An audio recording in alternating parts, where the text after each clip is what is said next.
За байнгын ороогоор эрчим нүрээд ажлын хэсгийн эрч хүрэхгүй байгаа гэж ойлгосон.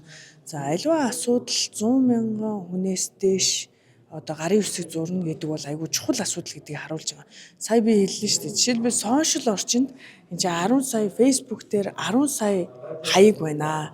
Тэр дунд бид үнэн худлыг ялгаж чаддгүй. Харин парламент дээр 100 мянган хүн гарын үсэг зурна гэдэг чинь одоо та дан системээр нэвтрэх ёстой. Өөрийгөө Монгол улсын иргэн гэдгийг баталгаажуулдаг, регистрийн дугаараа оруулдаг, ингэчээж гарын үсэг зурдаг. Энэ бол яг баталгаажсан жинхэнэ одоо Монгол 100 мянгаас дээш иргэн гарын үсэг зурсан гэсэн. Тэгэхээр аливаа ийм асуудал бид нар маш нухацтай хандах ёстой. Энэ бол олон нийтийн маш өндөр дэмжлэгтэй байна гэсэн үг. Тэр ч утгаараа одоо ажлын хэсэг байгуулсан гэж ойлгож байна. Ажлын хэсгийн хурлын эрч хүрэхгүй байна гэж одоо харсан.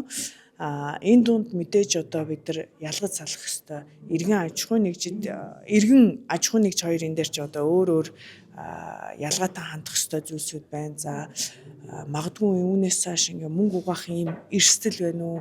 Энэ мэт эрсдлүүдээ ингээд судлаад аль болгох талаас нь иргэдэд ээлтэй байх талаас нь за иргэдийн тавьсан дээр өргөдлийн дагуу шийдэх баха гэдэгт бол итгэлтэй байна. Ажлын хэсэг ажиллах гол зорилго нь бид нар бусад үүсэж болсгүй эрсдлүүдээ эртхэн судлаад түүнийг хаах байх гэж харж байна. За баярлалаа. За баярлалаа.